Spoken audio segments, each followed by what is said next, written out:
In the cynical podcasting world, listeners' trivial problems are considered especially heinous.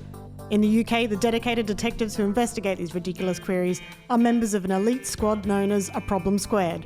These are their stories. Your hosts are the skeptical coffee addict detective Matt Parker, who's always just one day away from retirement, and I'm his wisecracking partner with a heart of gold, Officer Beck Hill, who, in a plot twist, turns out to be the biggest problem to solve. Did you download Law and Order? SVU, SVU, yeah. And then reword it? And then yes. Yes, I did. Good problem. Wow, well done. Thank you. Wow. You know what? You bring it up, I am one day away from retirement.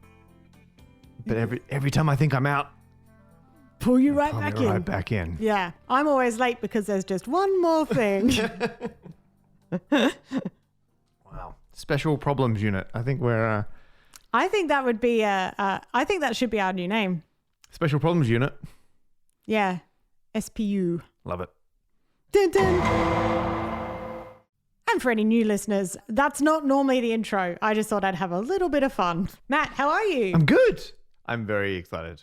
So am I. You're back. I'm back. That's good too. Yes, back in the UK. We are in person. We are both in the same office at the same time, which is very exciting. Lauren was going to be here. Not joined by producer Lauren. No, we've got her on a screen. Because she's in a house full of COVID. So she's staying a long way away. Yeah, which we appreciate, but we miss you, Lauren. Currently, 1 in 60 people in the UK have COVID. Oof. That's a lot. More teaspoons, I bet. Oh, that's a lot. I bet we shouldn't redo the calculation. Yeah, but we're not going to. Nah. No, it's been done. It's been done. It's been done twice. So, I'm particularly happy because, and I was obviously going to chat about being in Australia and coming back and all that jazz, but everything changed this morning when I saw breaking maths news. Ooh. By we I mean humankind, have now calculated pi to 100 trillion digits. That's a lot. It's a lot. It was done by a Google developer, Emma Haruka Awao, who actually previously held the record for most digits of pi calculated. I don't know if you remember, because you were at the recording of my Humble Pie stand-up special. Yes. Which I'm very pleased. That's all done in the can. Yeah. Being edited as we speak. Excellent. When I originally wrote the show, there's a joke at the beginning about Emma calculating the record number of digits of pi. Oh, yes. Yeah. And then I think I put a clarification in the show. Were you like... that someone else has since beaten that record, but I'm refusing to update the show. Yeah. Since the recording, she's got the record back. Oh, that's amazing. Yeah. So she's held it before, then someone else took it. Yeah. She didn't just beat her own record. No. So she got to 31 trillion digits. Mm-hmm. It was actually pi times 10 trillion digits. So it was like 31 digits, 400. Right, nice. And 15 million, et cetera, et cetera, et cetera. Mm-hmm. Someone else then increased it to 50 trillion, which was just like a guy in a garage. Yeah. And then, but what Emma did that was impressive was it was cloud computing. It wasn't just like a big computer in a room. It was very clever coding on a cloud computing that Google have. Someone else got it to 50. Someone else then got it to 62. Yeah. So they got It feels like I'm watching an eBay bidding war. Yeah. And now Emma's got it back at 100 trillion digits of pi. Wow. So there you are. That's amazing. It is incredible. Well done, Emma. Phenomenal effort. Are you going to put a little thing in your edited show that says, by the time this was released? Yeah. The thing is, I said I wasn't going to update anything. And then despite myself, I pointed out that. Yeah. I think it was just an example of what I'm not going to be updating. Yeah. But I know if I put a thing in, because I think I'm going to release the special in September, someone else will just change again. It's definitely, given how fast it's being broken and how small the increases are, it's going to be broken again. Yeah. I don't know what the next number would be. It'll probably break by the time this episode comes out. Oh, potentially. If anyone, if you want to make my life difficult, beat the pi calculation record again before September. Yeah. Because then I can't put a clarification in my show that it's back. So anyway, there you are. I'm very excited about 100 trillion digits of pi. 515 terabytes. Ooh. Ooh. of storage. Oh my goodness. They started the calculation on the 14th of October Last year. It didn't finish until the 21st of March this year. Whoa. Oh my goodness. Why did it only just get announced now? 157 days, 23 hours, 31 minutes, 7.651 seconds. They probably had to check and verify. I suspect they're verifying. Checking it. Did they say how they used the Chudnovsky algorithm? Big fan. Okay, what does that mean? It's an equation for pi, which is optimized for running on computers. Mm-hmm. I did work it out by hand one time. I got 14 digits. I was very proud of that. Yeah. But it's not optimized for doing by hand. That's no. 14. That's not many. 14. It's not quite 100 trillion. No. So anyway, Emma's written up everything she did and she's put it all together so you can read all the technical details and the results and how they did it all. And we'll link to that in the show notes. I'm very excited. But anyway, Cool. How are you doing? I'm great. You're great. I'm great. I don't have any No breaking pie news. Oh. We had the art exhibition that the £5,000 t-shirt was in. 5K t-shirt. The 5K TS. Oh my goodness. It did not sell. Oh. No, which is a shame. I didn't think it would. What was the list price for? £5,000. That was the minimum. That was the minimum bid that you could do. So, and I had a big in the art exhibition as well. I did a big neon sign where it's been like cut out and someone's like just written on it in big marker. Even And it was like only £5,000 For new listeners to the podcast, this was a t-shirt that Beck made a while ago. Yes, in lockdown. Yep. In the first lockdown where I used the same technique that the $1 Million homepage used. Yep. Back in the early 2000s, I think it was. Yeah. But you didn't sell individual pixels, you were selling blocks. I was saying 3.5 centimetre blocks. And people paid for those. Yes. And yeah. so that's where the £5,000 So came from. we split the t-shirt into a grid of 500 squares. People could sponsor the squares for £10 each. We raised £5,000 for WaterAid. But then you want to double dip and sell the t-shirt for a subsequent £5,000. Yeah, because then it would be the £10,000 t-shirt and WaterAid would have £10,000. I tell you what, just like the week before the art exhibition, Right. Maradona, the footballer, their shirt that they were wearing when the hand of God incident happened. Goodness, when they hit the football with their hands. Yeah, and I think it went in the People goal. got very emotional or it didn't go in the goal. I forget. Yeah, I'm not a football/soccer person. Yeah. That shirt was a big moment. sold in auction and it fetched £7.1 million. Right. Mm. Well, So I thought £5,000 is actually quite that's reasonable. quite reasonable. Yeah. That's like less than 0.1%. Yeah. I mean, it's been on television. It was on Jonathan TV. Ross's Comedy Club. There you go. Yeah. People got their money's worth. £10 a square. It was on TV. Yeah. Primetime TV. And it was in the art exhibition. Yeah. And I did all of the art by hand. There you go. Yeah. They're going to regret it when I'm a famous artist, which is usually after they die normally. And then everyone will be buying up all my stuff. And then they'll be like, oh my gosh. And it will sell for more than £7.1 million. That's the, And everyone will be like, oh, I could have got that for $5,000. Now. Yeah. Yeah. But I guess that's more money for WaterAid. So That's true. yeah. Swings and roundabouts. A lot of our listeners sponsored it. Yep. So if you are one of those people, or even if you're not, WaterAid are looking at seeing if they can create a design based off the back and the front to make into a tea towel. So if anyone wants a tea towel that has their little square on it, they might be able to do that and raise money for them. Selling it twice back to people. They pay for a square. They don't have to buy it. They can. Yeah. You can just give money to WaterAid without that. I will. I think, if anything, don't create more material stuff. Just go give mixed money messages. to charity. Why am I going to this effort for everyone? So that was it. There was the art exhibition. I had some other stuff in it. I was very nervous about doing it. Oh. This is for this documentary that has been slowly filming over the last few years about comedians who do art. Right. And I was super nervous because it was like Vic Reeves, Simon Munnery and Spencer Jones, like all these people I really look up to and you.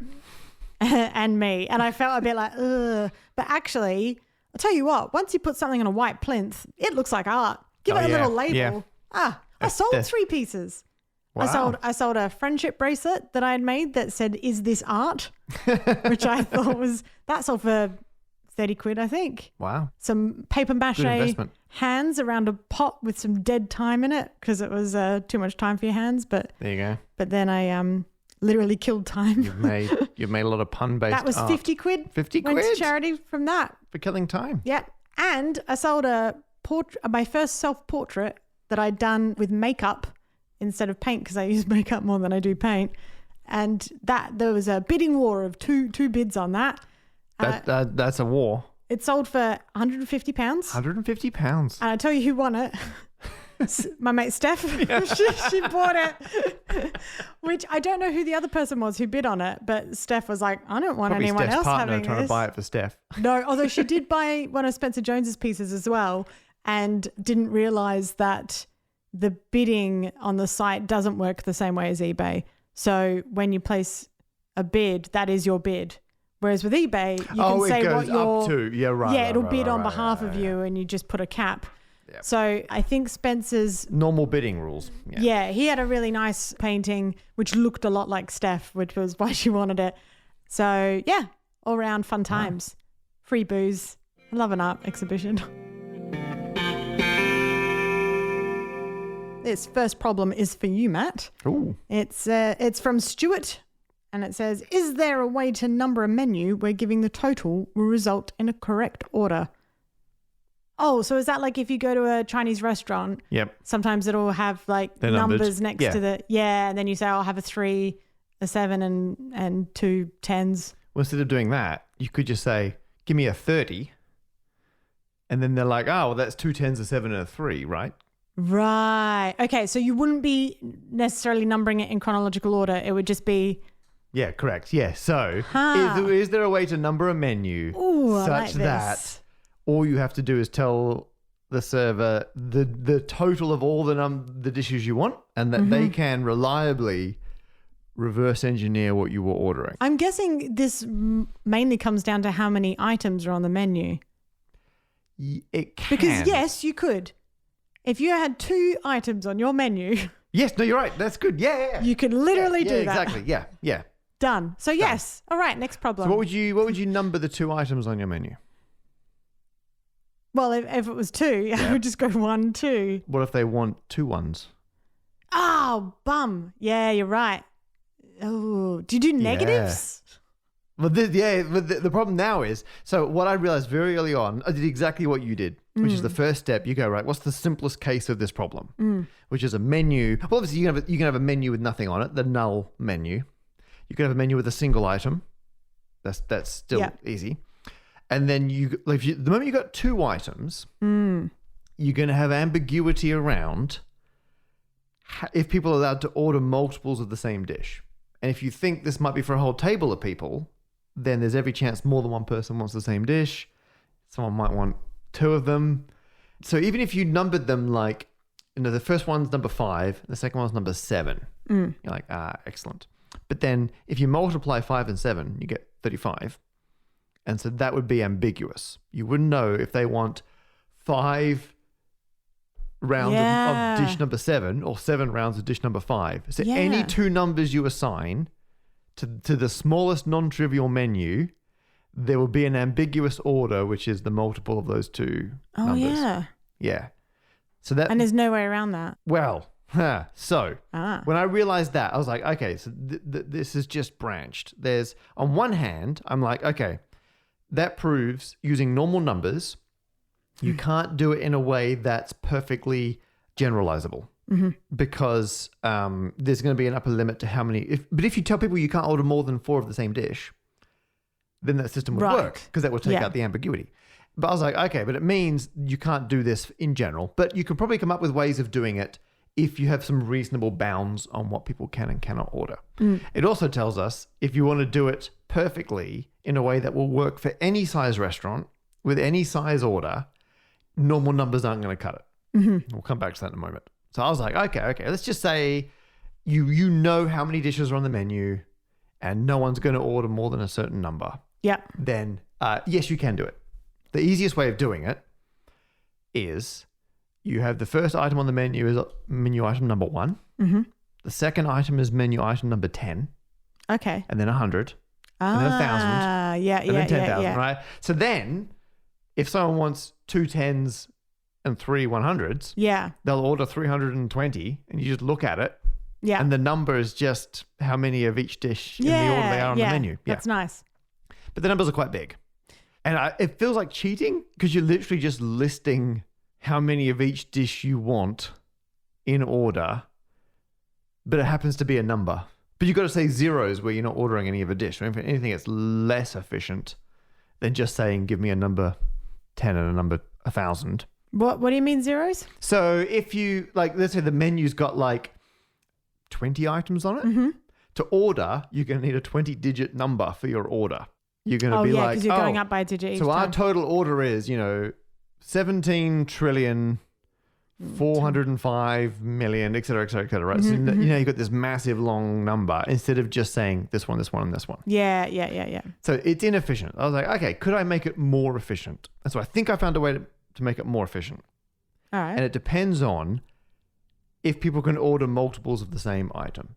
Right. So let's assume we've got a restaurant where you go in by yourself. Mm-hmm. You can order a couple of different dishes, but you're not allowed to order multiples. In fact, Mm-hmm. I've got a arbitrary menu I'm going to give you. Okay. You're going to put an order together, and I'm going to see if I can decode your order. Okay. Hang on. Oh, this is exciting. I typed up just to kind of see how it works, So here, You've done a proper is menu. an arbitrary When menu. did you do this? You've just got back from Australia. Yeah, I know. I typed it up very fast this morning. It's All right, I'm going to read don't this. read the copy. You've put clip art on there as well. It looks like a which is terrible. nice. I tried to make it look like a diner kind of menu. You've done a proper. Is this because I keep saying we're going to put pictures of your stuff on the socials, and then No. you end up with these terribly drawn diagrams? We've got some lovely scripted font which says arbitrary menu. Thank you. You're at the arbitrary restaurant. Yes, love it. I mean, you've got a picture of a banana on here. Oh, no banana on the menu. None of the pictures match any of the items on the menu. Good. Oh, and you've written descriptions for the meals Sort as well. of. It didn't look like a menu when it was just a list. So jet lagged. I generated some pointless copy, which can be largely ignored. I don't think anything you generate is pointless, Matt. So Okay, I did amuse myself while I was writing it. I think what we should do, we'll pop pictures of these on Instagram and Twitter at A Problem Squared if you'd like to see the copy that Matt has Lower your written expectations. for his menu. Typos and all. If any of these that I read out, you think, I wonder what that is. A Problem Squared on Instagram or Twitter. So here I've got number 1 item. Yep. Is soup of the soup. Soup of the soup. Number 3 is, now do you say bruschetta or bruschetta? I'll say bruschetta. Bruschetta. There's different camps, I find. Some people say Yeah. bruschetta, some people say bruschetta. So bruschetta etta. Yep. Number 9, a boiled egg. Number 27 is a pie. And and you spelt it pie, P-I-E. You haven't Thank even you. gone for Thank you. I'm impressed. And 81, which is the final 5th item on the menu, which is griddled vegetable and meta tart. But this one is meta. The tart is made completely out of vegetables grown in compost made from pure tart. Very good. So thank you. So it's a menu. Yeah. Do you notice what the numbers are? Are they prime numbers? No, they're powers of 3. Oh, yes. Or like it's 1, 3, 27. Yeah. 139. 139, sorry, 27, 81. Yeah, so they So are. that means, so actually I've got an identical copy of the same menu. Mm-hmm. Here, the different numbering system. Oh. This is, if it was done, copy is the same. This is, to the first one, they're multiples of 2. 1, 2, 4, 8, 16, 32. But which works if you can only order a single item of each one. Yeah. And then the one that's multiples of 3 works if you order up to 2 of each one. Okay. So actually, do you want to give me an order? Let's do the 2s first. All right. So this is Do you from want to add the together Power of 2 menu. You add together the dishes you want. Do you want Okay. a biro? Or are you gonna? No, I can do this one. Yep. All right. Can I please have a and I can only order one of each item on this One of each item. Yeah. All right. Cool. You don't have to order all of them. Cool. May I please have a 22? Oh, you want a 22? Mm. So you've ordered the grilled vegetable meta tart, Yep. which I actually copied Griddled, actually. Griddled. I found it's meant to be a feta tart. I just copy and pasted and changed feta to meta. You've also gone for a number 4, which is going to be, what was 4? Was that the pie? It's the peg, yes. It's the egg. It's the egg. Pie? It's the pie, isn't it? No, And it's a boiled egg. the boiled egg Yep. and the number 2, which Yes. was the bruschetta. Yeah. Yeah. So because I've spent too much of my life converting to and from binary, when you give me the number, so when you gave me 22, I'm like, in binary, that's 0110, and that tells me which items on the menu you've ordered where there's a 1 going from the bottom of the menu back up again. Oh, so going up. Sorry, going up the menu, yeah, 10110. 110. Yeah. Ah. Huh. Yeah. So annoyingly, I have to do it from the bottom of the menu back up again just because of the way I do binary in my head. But Okay. I could flip that if I practiced. Yep. I mean, you offered me a piece of paper to make the order. But I've got a pen if I need to. Tell you what, do you want to give me an order from this one? This is the Power 3 menu. Yeah, this is the Power 3 menu. Okay, and I can order up to 2. Up to 2 of any dish. Okay, all right. So this is, it does take a lot longer for people to order. All right, I am going to order. Ooh, I think I'll have a 32. Oh, 32. Interesting order. Let me see if I can do this in my head. You've ordered a one of item number 3. Wait, 4. Item number 4. Yep, that's the pie. You've ordered the pie, and you've then ordered. So that's leaves me 5 left over. So that's going to be a 3 and 2 units. So that's going to be item number 3 and 2 of the whatever the soup of the soup. Yeah. Yeah. Soup of the soup of the soup Soup of of the the soup. soup of the soup. That's correct. Hey, I'm very all right, impressed. all right. Cool. Okay, so this is binary and ternary, base 2 and base 3. Okay. You work out the maximum number of dishes people might order. So in base 10, people can have up to 9 of a dish before, if you order 10 of a dish, it'll be ambiguous because that's going to roll over into the next column. So you work out the maximum number of dishes any one human might order, or table or whatever. And then you do a numbering system in the base, which is a base bigger than the maximum number of dishes you might have on a single order. So if I was going to do the next menu, I'd do powers of 4. Yeah. And you could order up to 3. Correct. Huh. And then you can reverse how it's done. Ah. Yeah. That's very clever. So that works. Cool. I find that very pleasing. Yeah. There are limits. The menu can be as big as you want. So there's always the next power. So you can have arbitrarily large menus, but you cannot have arbitrarily large orders. And so I was a little bit annoyed that I couldn't do that. And I've not found a solution for how to do it so the order can be as big as you want and the menu can be as big as you want. As we know, it's not going to be normal numbers. I tried complex numbers. Now explain what that is to me. So you've got regular old counting numbers. Yep. But in mathematics, there are so many other types of exotic things, objects that aren't numbers, let's say. So I did complex numbers, which are where you've got a real component and an imaginary component.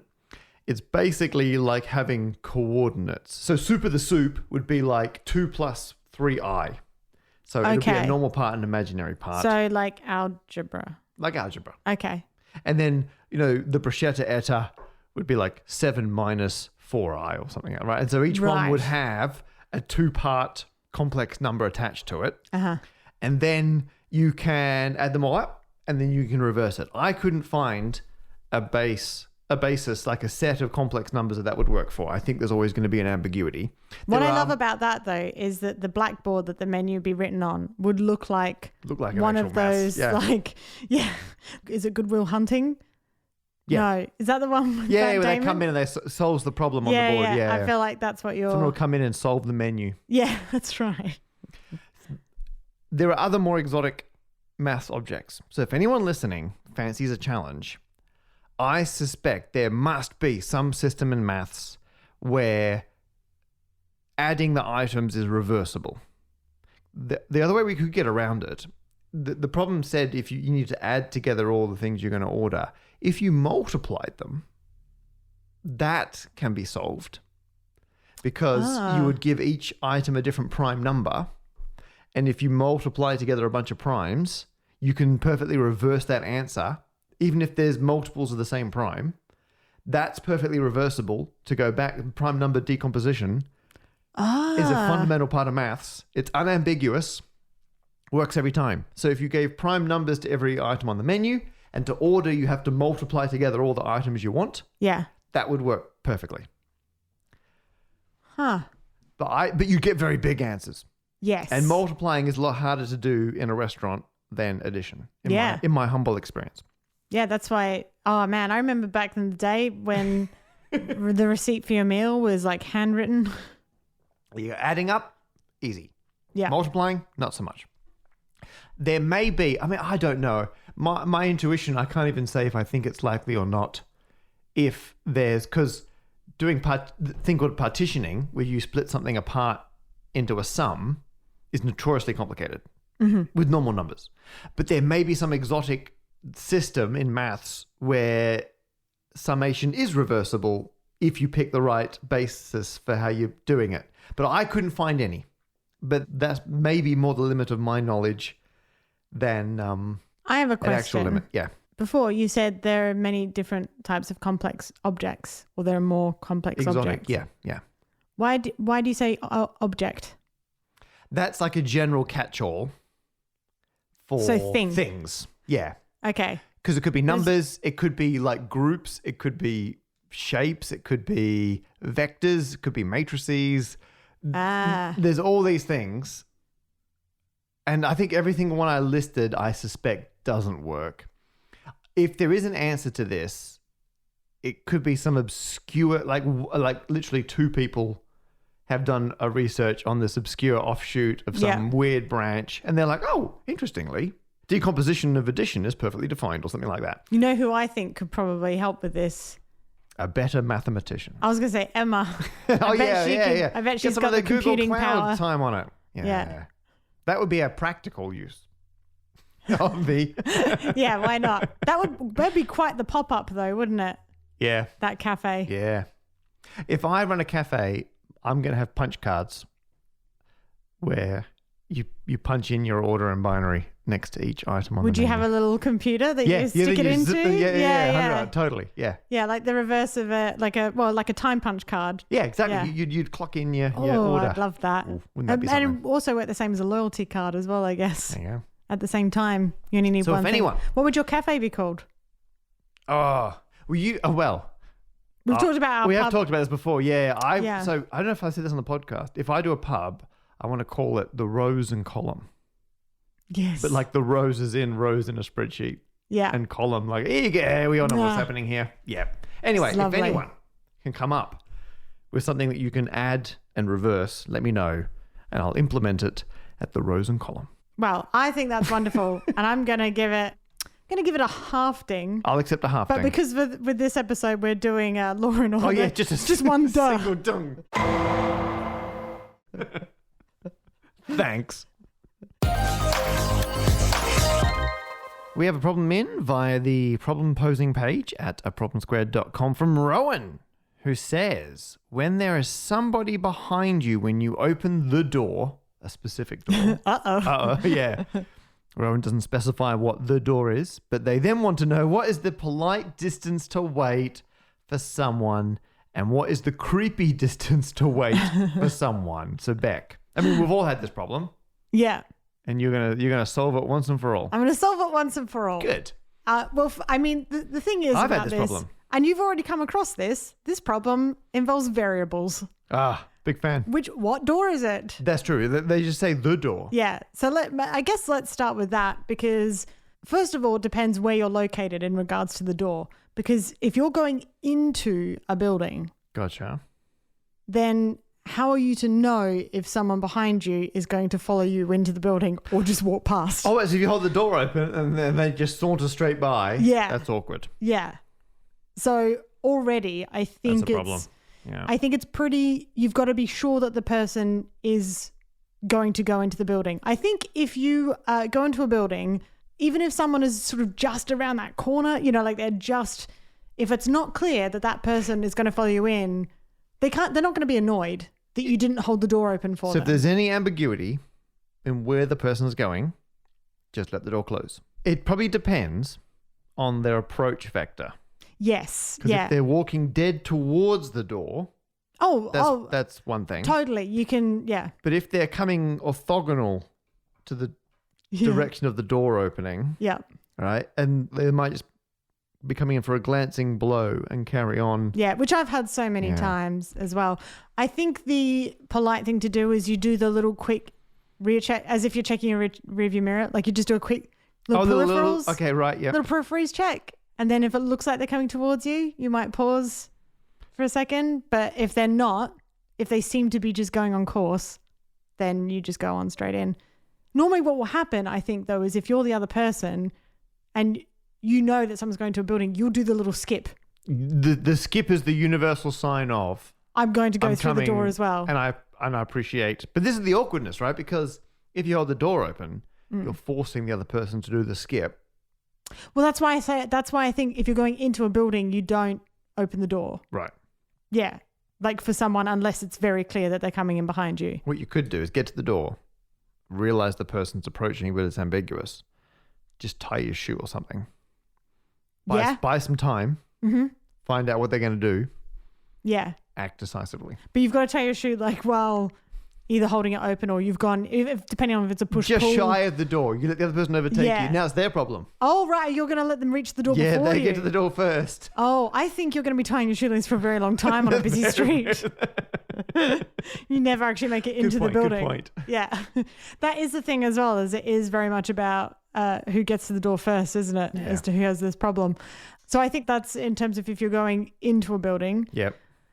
Or I guess anywhere where if you're in a place with a hallway or something and there's lots of people going up and down the hallway, same rule applies, I think. If you're coming out of a room or building where there's going to be more of a chance of other people also wanting to leave, I think it's I'm going to say it's about like 2 lengths of that person if they're lying down. 2 lengths of that person. Okay. That's reasonably close. That's like in the, It's not though, when you think about it. 4 meter range. Yeah.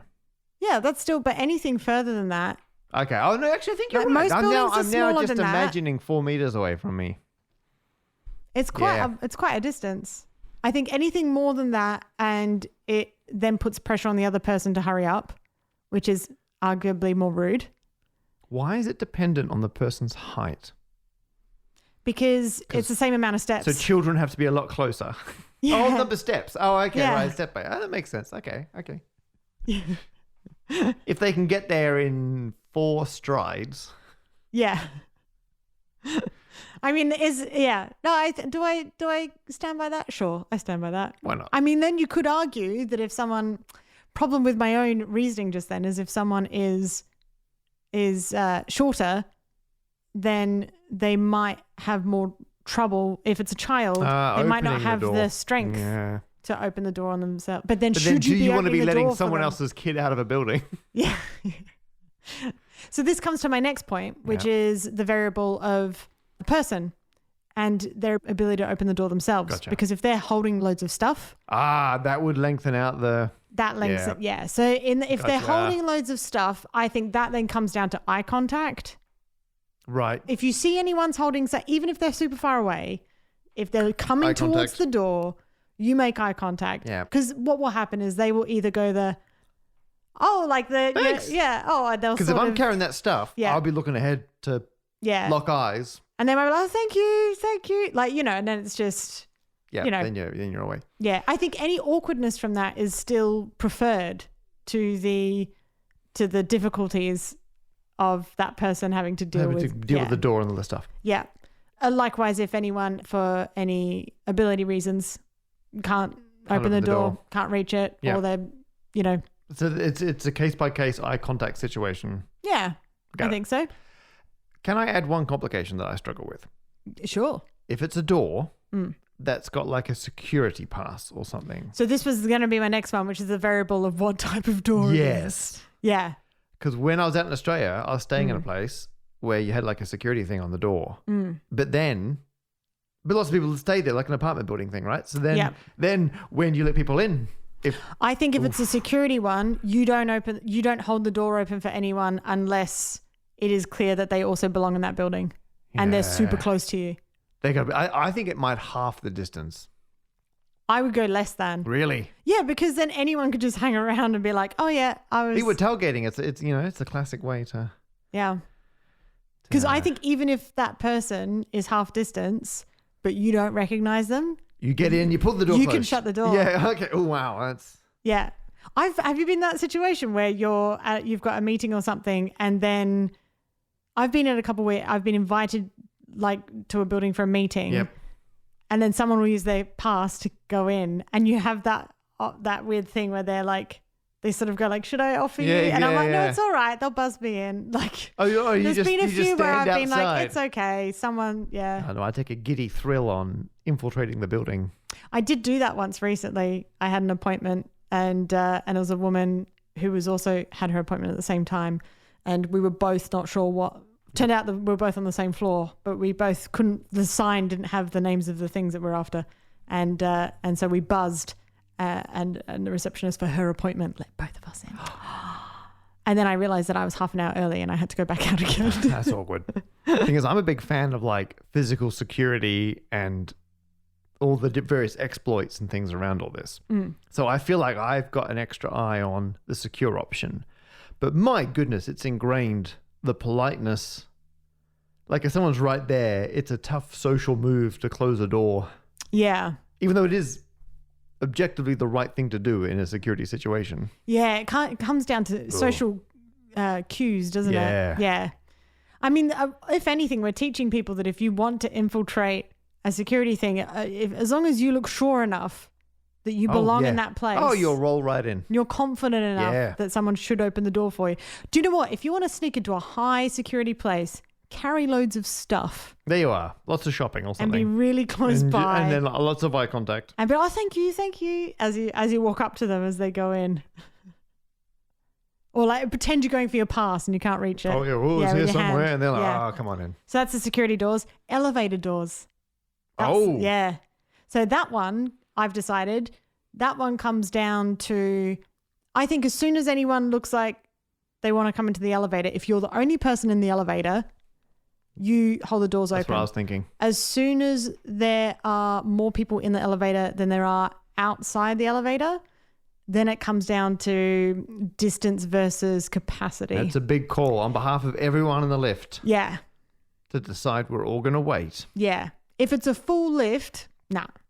You don't have to hold the door open for anyone. Is not the best option to be pretending to push the door open button, but you're not. But you're and you're miming, you're like, I don't know, I'm trying to, and as the doors close, you're like, sorry, right? And then they close and you're like, job done. I think then it does just look like you're pressing doors close. Oh, that's a good point. Good point. And then just shrugging like, ooh. It sucks to be you. So I think with the lift doors, you don't have to wait. I think people are fine with it if there's other people in the lift. Yeah. If there's a few people in the lift and you're like, again, about, your height. Yeah. I've definitely been in a situation, I think Heathrow Airport, this happens. There's like, you got to get a lift up to the car park and people come out spaced and the lifts are huge. Yes. You can be there for a long time. Because there's always one more jerk with a suitcase rolling. And there's a long line of sight. And you're there forever before it fills up or people start walking over. Yeah. In those situations, I think if you're coming out of the airport, you can take your time. Yeah, what are you going to do? If you're going into the airport, you can't miss your flight. In is a different story. You're pressing the close button. You're closing the doors. Yeah. So that's those doors. Revolving doors. Well, I don't think you need to do anything. Yeah. It stays out of your hands. Nice and easy. Automatic doors, same thing. Same deal. Yeah. In fact, because Rowan said, "What is a creepy distance?" I think the creepiest distance is if you just stand by rotating doors or an automatic door. And wait for someone to join you. Yeah, pretending that you're doing it for them. I like how comprehensive you've been. What about a moat? You know, the drawbridge is down. Well, I mean, a moat is not a door. There's a body of water. No, but you got like the drawbridge on the moat. Drawbridge. Yeah. So how long do you wait to keep the drawbridge down? Yeah. Well, I mean, the drawbridge is basically old school security door. So that's close it every time. Okay, got it. Yep. So if you walk up to, if you want to storm a castle, yeah, carry loads of shopping. Tailgate in. Lots of shopping. Wait for someone to go in. Yeah. Oh, thank you, thanks. International Space Station airlock. How does the airlock work? Actually, I think it just opens up a tube and you can all come through one at a time. Yeah. But if you got to wait, you're in microgravity. It'd be fun. You don't mind float waiting. around. You don't mind. I mean, I think it's pretty rude if you don't let everyone in and then it is. They have to just stay in the module. International incident. Yeah. With creepy distance. Yeah. So this then comes down to the next variable, which is what sort of person are you? Oh, right. Because if you're a creepy person, if you're standing there with like your fly undone and a t-shirt that says female body inspector, and a sticky hand. What you're saying is, if you're a creepy individual, anything you do is creepy. Yeah. So I would just say, do you know what? You don't need to hold any doors open. No. If anything, stop being creepy is my advice. That's great advice. I don't think anyone can look creepy unless they've been holding a door open for you and you weren't aware of it. I think all of these scenarios come down to whether someone is definitely going to go use the door. Yeah. And B, if you've both sort of made that eye contact of, oh, you're holding the door open for me. I think if I was to reach a door and find that someone had been holding it for me and I realized that they were there for quite some time. Exactly. There's a point at which you're like, they're holding the door. You're a long way away. You're like, that's weird. Why? Why do they want to wait until I get to the door? Yeah. Like then if there's any possibility of an ulterior motive. Yeah. Other than convenience for the other human. If I'm more than 2 lengths my height. Yeah, and you will measure it out. Yeah. And they've waited the whole time. I've got my measuring tape. Exactly, a bit of chalk. Yeah. I'm not carrying anything. Yeah. That is creepy. Yeah. Yeah. But I think that's just inbuilt though, isn't it? Like you're not going to look creepy unless you know that you're holding a door open for someone for the wrong reasons. If you're worried that you look creepy, then let the door close. Yeah. Yeah. Yeah. Unless like someone needs help. Oh, that's true. Yeah. Okay, yeah. I mean, I think it's more to do with why you're holding a door for someone. If you're holding it because you're being polite, and that is and you would do it regardless of who the person who the is. human is. Yep. Then you know. Yeah, you know. But if there is a person that you find attractive, this is not the situation. Who is walking towards a door, and you find yourself thinking, "Are they too far away?" Yeah, they're too far away. Yes. They're too far away. And if the other person lies down and gets some chalk out and starts marking out how many body lengths away they are, they're the creepy one. They're the creepy one. You get away. And if you start marking out their distance, Of course, then the key is that if you're worried about looking creepy, you have to measure everyone. Oh, it doesn't help. So in conclusion, society is complicated. Just try not to be creepy. Yeah. Context. And if you're not sure, twice the height. That's my theory. Love it. Or just get automatic doors on everything. Oh, that'd be great. Or be so rich that you have a door person. That's the. Oh, do you know what? That's what I should have done for this. I should have found someone who's a door person and asked them how long they wait. If it's a hotel person. Because then you don't necessarily know everyone who lives there. Because if it closes, they're going to be there when the person gets there. And they'll open it for them.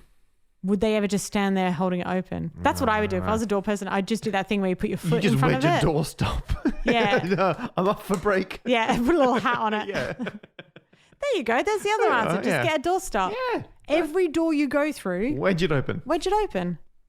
Problem solved. Ventilation. There you go.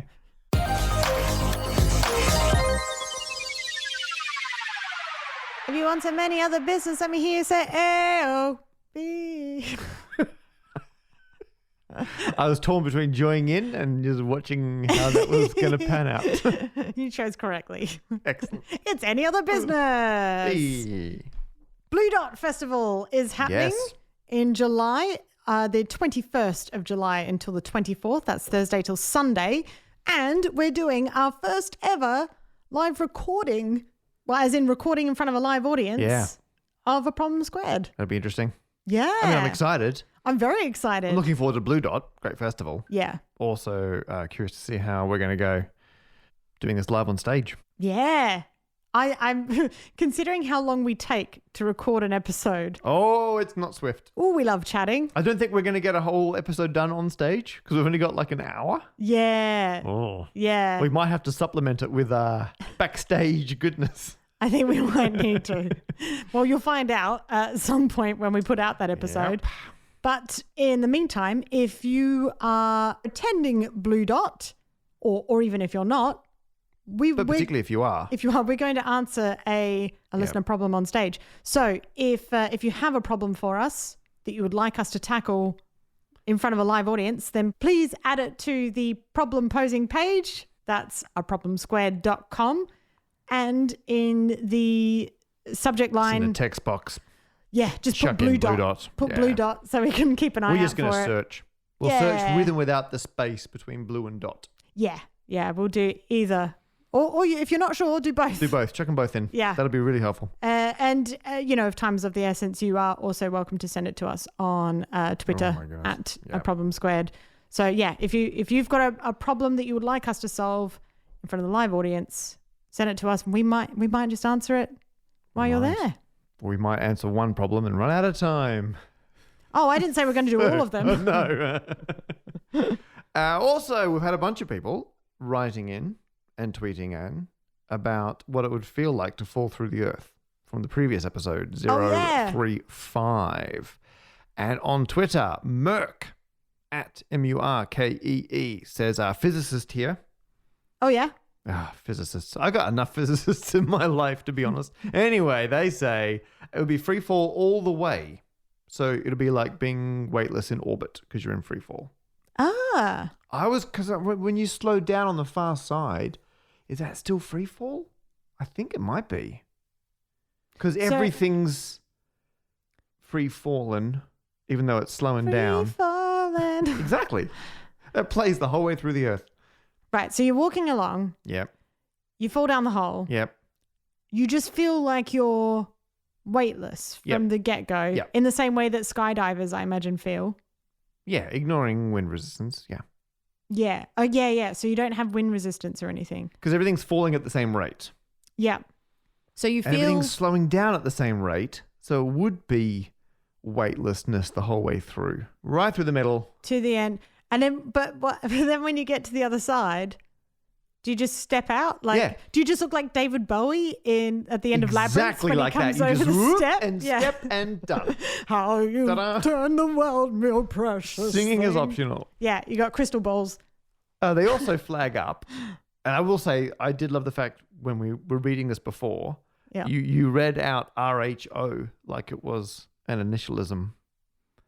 Am I supposed to pronounce it? Well, what they've done, because they're a physicist, I think they mentioned it. They wanted to say density. And they went, density is represented by the Greek letter rho. And so instead of using the word density, they couldn't be bothered pasting in the Greek letter rho. They wrote out the Greek letter rho, R-H-O, instead of writing the word density. Oh, that's super nerdy. It's ridiculous. Super nerdy and lazy. Physicists. Take a good hard look at yourself, honestly. So anyway, they've pointed out I've assumed that the Earth is the same density the whole way through, which is not true. Yeah. The density changes. Also, this has just entirely changed the nursery rhyme, row, row, row your boat for me. It does. There you go. It's just dense. Density. Dense. Yeah. That would be Reynolds' number in that situation, I suspect. I'm niche sure joke. Some people are laughing real hard right now. Someone's going to tweet that. They'll be like, this is why I love this podcast. I just go silent for a bit because I don't get it. Love the podcast because the jokes are scale invariant. Now, so I did look at trying to work out the different densities in the Earth. Mm-hmm. And then I couldn't be bothered. It was too complicated and, geologists. And I didn't. So you're right. I assumed equal density the whole way through. I did not factor in changing density. And for someone else who wrote in, and they're talking about the fact that as you go down, there'd be a gradient of gravity across your body. That's true, but I don't think it'd be noticeable. Like if you're falling into a black hole, I think you could care about the fact that there's the gravity on your feet, which are closer, is different from the gravity on your head because of how the amount of mass in a black hole. I think that's the whole spaghettification thing. Is that right? So they're saying like it would be stronger when you step in. Your feet might get pulled down more quickly than your head. When you stand on the Earth, there's more gravity on your feet. Yeah, but we've got Earth head. Between us and the center. Yeah, but I think by the time you get to the center, there's so little mass. I don't think it would be noticeable. So, meh. If you're free falling through a hole, can you still hit your head? Yes. So you'd be like floating, but you can still. What? As in hit your head, as in like the side of the wall, or like no. I fell in this wall. No, you don't. Again. Yeah, like stop hitting yourself. Yeah. No, I mean hitting yourself head on the wall. Yeah. Yeah, you can because it's just a hole. Yeah. I think the problem is when I think of floating, like you're feeling weightless, but you're not physically floating. No. And that's where my brain keeps getting stuck. Yeah, right. Yeah, it's like, you become a fairy. No, it's like you've just fallen down a very long well. Going down a well. Yeah. And you can definitely still hurt yourself. You want it to be a pretty wide hole then. You do. So if you step off with any angular momentum and you start tumbling, the sides are far enough away, you're not going to tumble into them. Yes. Because if your face hits the side, that friction would mess up my calculations. Yes. So and my face. Prefer we can ignore that. Yeah. Actually, that's the thing. Because if you fall off of something, you would keep going at that angle, wouldn't you? You'd want to get a real jump up and down. Yeah, you want to be like a diver. You want to be suspended above the hole. It's a long length, the Earth. Yeah, it's a long old way. That's the mass, isn't it? How wide does the hole have to be that you could make it through the other side without hitting the sides? I think in all of these scenarios, you'd hit yourself on the way down. I think, Get skinned. Yeah. It's a massive, what if the hole was like a kilometer across and you're dropped in right in the middle? Yeah, well, but you're saying if you're dropped in. Yeah. Oh, you think if you did run and jump. Yeah. Oh, yeah. That would mess up the, because you'd move along, I was about to say ellipse, but now I'm uncertain. If anyone else has any thoughts on this, keep them to yourself. Okay. I also just need to say, when you fall in a bottomless pit, you die of starvation. That's my niche joke. There's going to be about 3 Flash animation nerds out there. Oh, really? Like, yeah, I remember Homestar Runner. Oh, it was a Homestar Runner? It's Teen Girl Squad. Oh, my goodness. The nerdy one. Is that right? Yeah, close enough. Close enough. Nuts. And we did hear from someone who was actually responding to something that came up in our bonus podcast, I'm a Wizard. Patreon-only content. Yes, Patreon-only content. Because they pay for it. Yes, where Matt and I just play a game called I'm a Wizard and pretend we're wizards. And the question came up about whether Australia was the only country where there were different states or areas. Yeah, some states don't do daylight savings. And some do. And then whether there was any half-hour time zones, because obviously I'm from Adelaide and there's a 30-minute difference. And for the record, I'm from Perth, and WA doesn't have daylight savings, but other states do. It's a nightmare. And Marcel wrote in to us on the problem posing page just to basically say that Canada. Oh, Canada. Canada is also Canada has the same problem. Yeah. So thank you for that, Marcel. Excellent. There's probably more out there. Canadians. Yeah, there you go. And speaking of Patreons, we'd like to thank 3 of them picked entirely randomly each episode, which this time includes Ruben Shakaturian, Brett Schofield, and Martin Levart. I looked at the names and went, I'm going to let Beck go first on this one. But thank you to all of those people and everyone else who supports us on patreon.com/aproblemsquared. And also thanks to Lauren Armstrong Carter, our producer, myself, Beck Hill, and Matt Parker for bringing you this podcast.